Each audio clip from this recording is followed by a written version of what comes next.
Okay, we are still experiment 26, but we're at part B, resistors in parallel. This is the circuit that I have.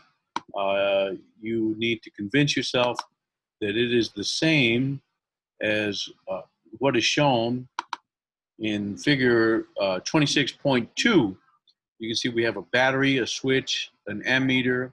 Then it splits off into three resistor branches, R1, R2, R3, and each of those branches has an ammeter in it, and then back to the back of the battery. Now let's compare that to the what we have. We have the battery, the switch, the ammeter breaks off into three branches. We have the 120, the 100, the 56 ohm, and a current meter behind each one, and then back to the battery. So it is the same circuit.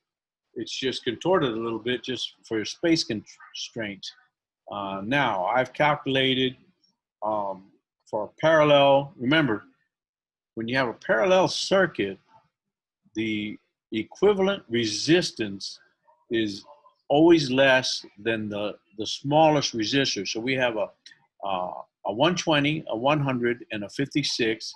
So it's got to be less than 56. And if you calculate it out, it's going to be 27.6 ohms. You need to show your work that you did calculate it out. 27.6 ohms. Now, 20 volts divided by 27.6 ohms will give you 720 milliamps, 724 to be exact, or well, if you're exact, it'll go more digits than that, but on the meter, it's going to show 720 milliamps, or 0.72 amps. Then it's going to be a different current in each branch. Well, how do we determine that? Well, in a parallel circuit, the voltage across the entire branch is the same. So if you take that voltage across each branch and divide it by the individual resistor, you'll get the current in that branch. So 20 divided by 120 will give you 167 milliamps. 100 divided by 20 will give you 200 milliamps, and 20 divided by 56 ohms will give you 357 milliamps. Now, I said those calculations very quickly. You need to show your work that those indeed are the calculations. So let's flip the switch here. Let's grab a meter and a voltmeter, and let's get a little reverse. So we're going to put that there and that there, and sure enough, it's 20 volts across the bank. We can measure it across each individual, and what are we going to get? We're going to get 20 volts. We're going to get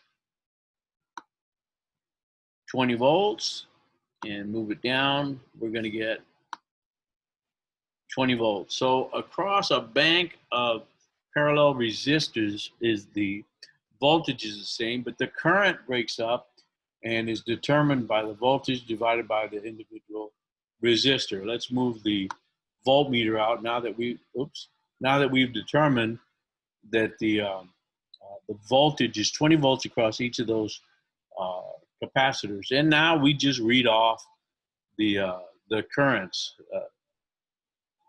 0.72 amps, 720 milliamps, 0.17 amps, 170 milliamps, 0.20 amps, 200 milliamps, and 0.36 amps, 360 milliamps. And I think those are the only measurements that we need. Again, you need to show your calculations to get the full 100 points for this lab.